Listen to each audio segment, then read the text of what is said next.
Daily লাইফের boring জিনিসপত্র থেকে পালাতে আমি প্রত্যেকবার দিল্লি রোডের কাছে কোনো ধাবাতে চলে যাই আমার পছন্দের মানুষের সাথে। তো সেরকমই গতকাল বেরিয়ে গেছিলাম কাজ থেকে ছুটি হওয়ার পর।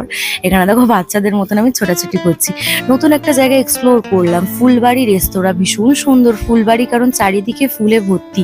দুটো বাইরে ডিভাইডেড ওই এরিয়াটা। রেস্টুরেন্টে একটা এসি আছে ভেতরে, আর বাইরে তোমরা এরকম সুন্দর ভিউ দেখতে দেখতে পছন্দের মানুষের সাথে গল্প করতে করতে সময় কাটাতে পারো। তো এখানে আমি দেখছিলাম কি অর্ডার করা যায়। খাবারের কোয়ালিটি কোয়ান্টিটি সত্যিই ভালো। ওখানে একটা ওয়েটারকে আমরা জিজ্ঞাসা করলাম কোন খাবারটা বেস্ট হবে। তো ওরা বললো চিকেন তাওয়া কোলাপুরি একটা ডিশ বললো চিকেনের, ওটা অর্ডার করতে। অনেকটা ছিল, 280 টাকায় 9 পিস ছিল। তো আমরা পুরো খেতে পারিনি, 4 পিস পার্সেল করে নিয়েছিলাম। আর এখানে দেখো লেমন সোডা খেলাম, আর তারপর আইসক্রিম খেয়ে আমরা বেরোই পড়ি। আমার গলার অবস্থা খুব খারাপ, তাও খেতে চাই না। আই হোপ ভিডিওটা ভালো লেগেছে, লাইক কমেন্ট সাবস্ক্রাইব করো। দেখাবো নতুন একটা ভিডিওতে। টাটা।